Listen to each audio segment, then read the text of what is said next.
I'm sure everybody here knows what's up. This is the 2026 DDO Executive Producer's Letter. A look ahead, Producer's Letter from Tolero. Greetings! I'm Amanda Tolero Rowe, the senior producer for Dungeons & Dragons Online.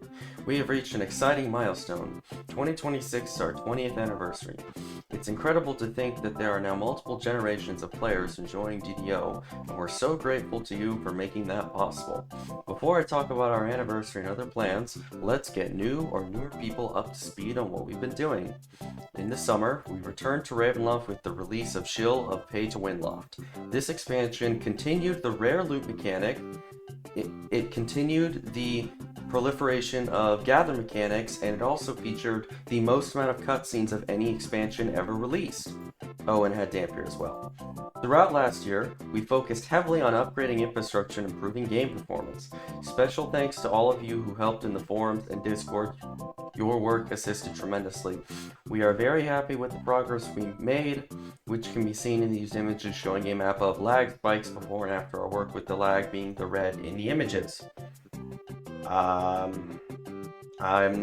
It's better, yeah, but like the airships sometimes still get completely lag locked, and you still can't use the Hall of Heroes sometimes if you're doing Den of Vipers, so I don't know about that one, but this is funny how bad this is that this was even allowed to happen, so I guess that's good that it's fixed. We introduced new 64-bit worlds, including a new server located in Europe. If you still have characters on the old 32-bit game worlds, make sure to transfer them to free to the before the 32-bit worlds are retired and closed in the summer of 2027. Unless you're one of those people who can't transfer their tunes still after, wow, 8 months? It's been 8 months since the transfers, and there's still people that can't transfer, and customer support is still doing nothing to help them. They are still closing tickets. They are still responding with AI responses. They are doing nothing to help these people. This is a lie. I wish they would transfer everyone, but alas, nope. We introduced another seasonal event game called the Symphony of the Fae, where players can earn music and cosmetics in either a hardcore or non-hardcore mode from the home servers. Translation. We introduced an event that is going to slow down how quickly you complete quests, is going to have players grief your pugs, and is going to be an insane, ungodly amount of grind for cosmetics and no other benefit. Although the golden motes are really cool, so I did like the golden motes, but there were so many problems with this event that I don't even know if I would say I liked the event outside of the golden motes. Anniversary chat. 2026 is our 20th anniversary, and we want to go all out with gifts and things to do. I'll believe it when I see it. There's going to be a new public area which will contain all of the new activities and gifts, including a memento cosmetic cloak. Yay! Another cosmetic cloak that everyone's going to get that isn't going to look good. A newer version of the Raiders Reward Box probably is not going to contain a quiver and probably is not going to be every character. The Djinn Discovery Boost, yay, because instead of buffing the drop rates, we make it so you just get slightly better drop rates for like 2 weeks. And a new way to get fabulous in-game rewards throughout the 20th anniversary. More details on that in the coming weeks. I'll see about that. It's a really cool promotional art though. I gotta admit, when they let the artists cook in the kitchen, they do cook. Oh, there's like confetti. Oh, this is so cool. I like that. We're also introducing a new archetype called the Arcane Trickster during the anniversary. This is a beloved part of D&D books, and we're excited to bring it to life. Arcane Trickster will be free to VIPs and available in the store, but for the first month of its release, everyone can come to the anniversary party to claim it for free. Arcane Trickster hits Lemania soon. Translation. For people who play the game, you get this for free. For people who take breaks, you don't get this for free, so expect there to be the forum posts about, oh, I took a break, or oh, I got a new job, or oh, I had 10 kids and I couldn't play the game. So can you please give this to me for free so I don't have to pay for it? I love those forum posts. They're so funny. The traditional anniversary event challenge space returns this year. Yay! Insane grind with a terrible quest with bad rewards. Woo! But we want to introduce a new space for a new decade that celebrates DDO's 20 years of stories. Players will meet their old frenemy Korkaza? Where is she a friend? Is there a single quest in the game where she's friendly to us? If there is, comment down below, because I can't think of one. Korkaza the Blue Dracolich. Oh. Specifically Dracolich. Okay, then no. There isn't a single quest in the game where she's friendly. Because as a Dracolich, she's just mad. And find themselves traveling through time to battle iconic boss from the game's history. Gotta admit, that sounds pretty awesome, pretty excited for that. This time, however, there's something suspiciously different about the fights. This new dungeon will have its own rewards that can be played by characters of any level. Does this mean that we're gonna get a second thing to get party favors that isn't this garbage, terrible, awful Malicia quest? Thank God. Or maybe it's something different as a reward that's actually cool? I don't know, I guess we'll see. Beyond the anniversary, this spring we will release a new quest pack centering on the story of draconic interest in the infamous Deck of Many Things. So, is that new card quests, or is the Deck of Many Things a different thing? Pretty sure someone said the Deck of Many Things is a pen and paper thing that is not the Deck of Many Cards.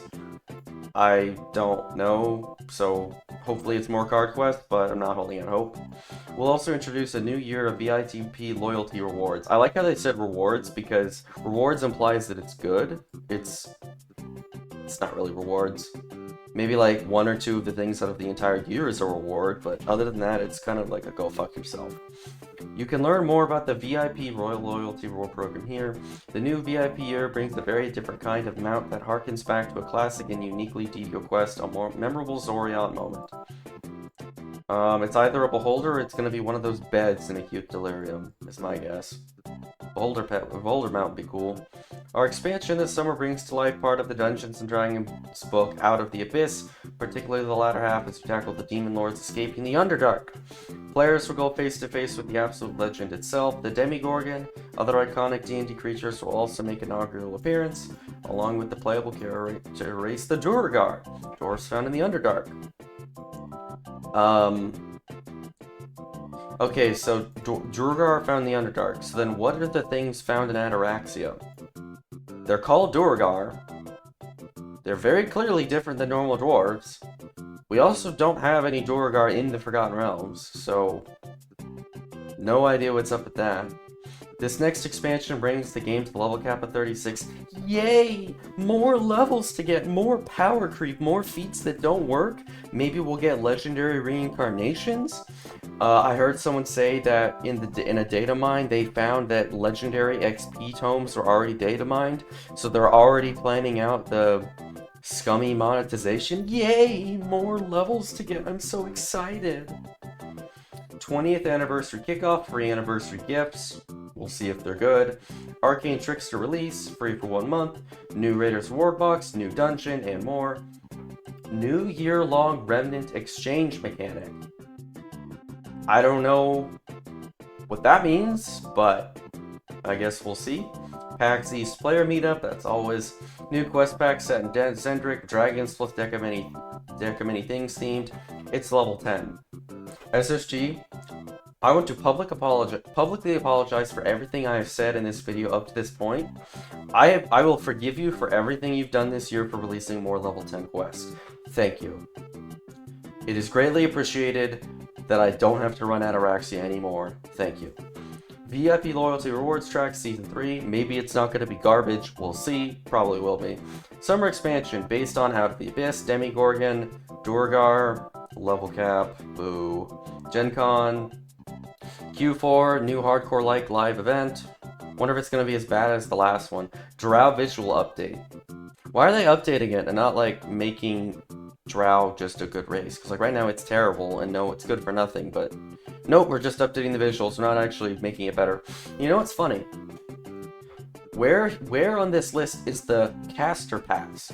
Because they're releasing Arcane Trickster, which is like a spellcaster wizard rogue archetype that just traps, implying that they're releasing what I only can assume is either a hybrid or a caster archetype, yet there is a strange lack of caster rebalancing. It's almost like they're releasing another thing you're not supposed to play, meaning that it's probably going to be like Dragon Disciple, where it's not meant to be played at endgame and it's supposed to just be crap at endgame. Because it is my guess. The latter half of the year. In the fall, we expect to debut another live event similar to Symphony of the Fae. Yay! Maybe we can get 20% Fire Absorb instead of Sonic Absorb, including a hardcore mode with leaderboards. I wonder if the leaderboards are going to matter this time. The Order of the Guardians have returned and need your help dealing with a different Dreadlord trying to escape its Ravenloft domain of dread.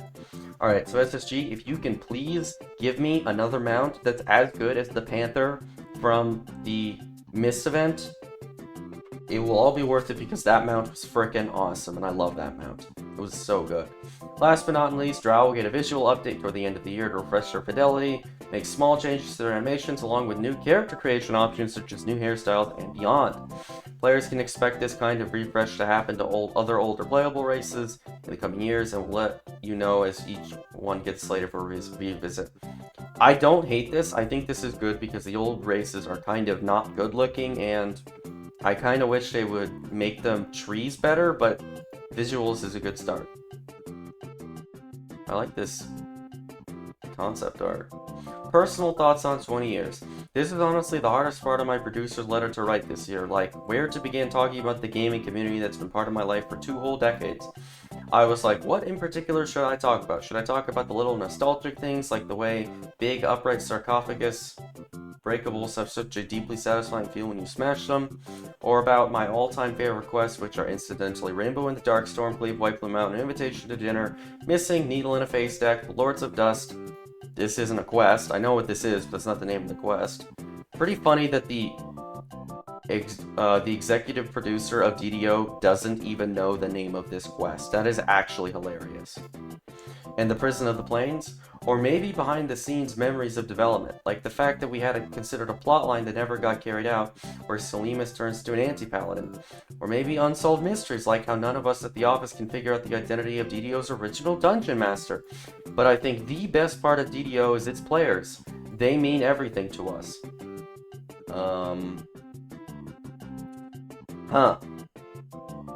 Interesting. I mean, I guess us players have both credit cards, debit cards, check cards, and hard cash, so I guess this makes sense.